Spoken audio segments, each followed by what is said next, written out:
Hello, I'm Dr. Mahua. Today we will be taking a section from risk and uncertainty, the measurement of risk premium.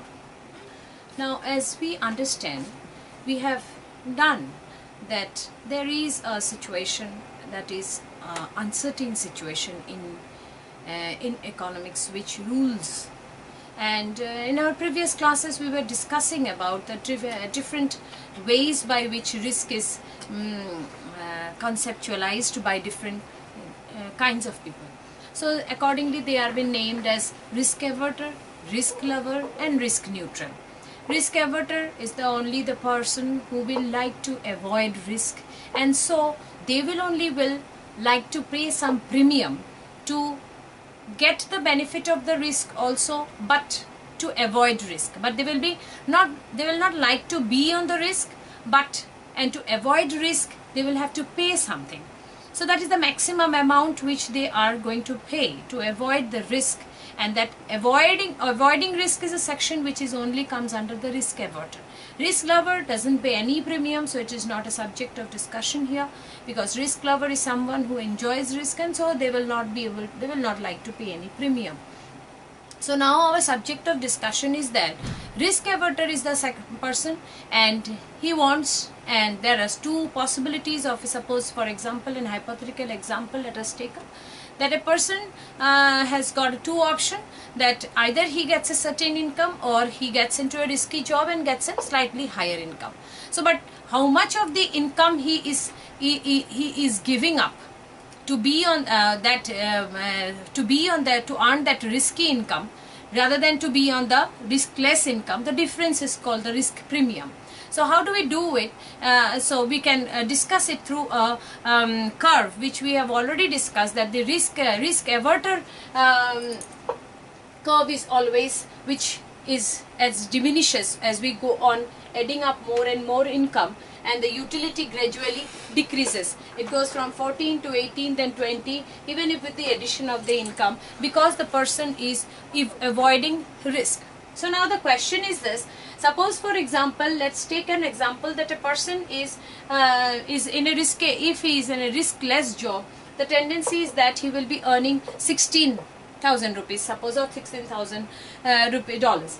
And if he takes a risk, then he can go to the 20,000 thing.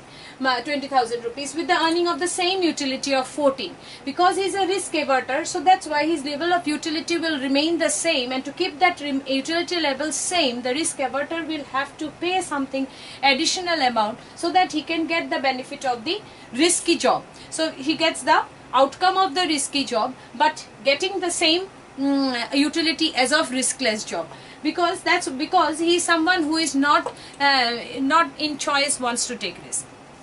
So that's why we can take an example that is the maximum amount of money a risk averse person will pay to avoid risk. Now how do we do it? So as per just in our hypothetical example is 16 with the risk less job, 20,000. Obviously if you take, a person will be ready to take risk only because he has got a higher expected income. So that's why the expected income goes to 20. So the difference between 16,000 suppose, and 20,000 minus 16,000, so that is the 4,000, and so that 4,000 will be the risk premium. So that is the amount of the money which we will be ready to pay to avoid risk. And so this will be only done by the risk averter, because he is only the person who is not okay with the who consciously doesn't want to take any risk.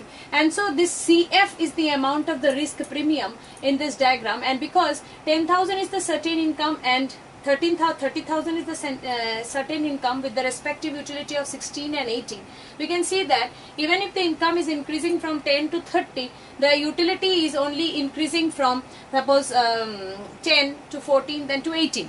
So it is a very slow increase. As we know, it goes on decreasing because he is not taking risk, but he is going for a certain income. So in this 16, suppose one certain income, just for hypothetically, one certain income of 10,000 and the next certain income of 30,000. If we join a line from these 2 points, A and E is the line which is joining together. So within this, if in between the 14 with the 14 utility, we draw a line which bisects this A and E in the two equal part, and so the gap between these two will actually give us the risk premium. So it is the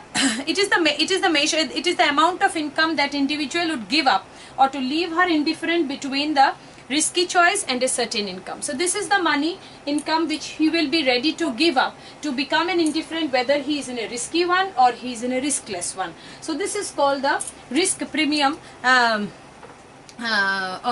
amount, which is been denoted here 4,000, and which has been represented by the 20,000 minus 16,000. So this is called that's why this is called the maximum amount of money a risk averse person will pay to avoid risk. So this is something. Now the question is this: how this risk aversion and indifference come. This is also something which we can discuss. And as the person will become more and more averter, that is, he wants to give up less money of income, then the flatter his IC curves will be.